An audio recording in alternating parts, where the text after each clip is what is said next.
بسم الله. سلام دوستان. عطر که امروز میخوایم به شما معرفی کنیم از تازه به کلکشن اضافه کردیم. کدام تستی ازش ندارم.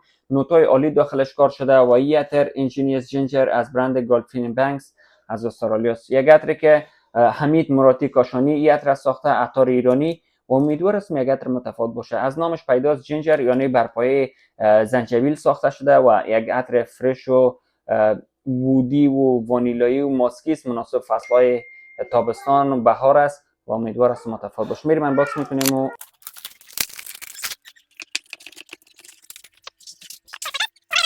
طبق معمول لوگویشان و یک نوت خالی.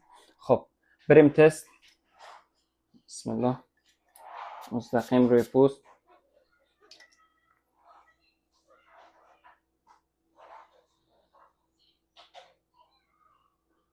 خیلی تازه دوستا.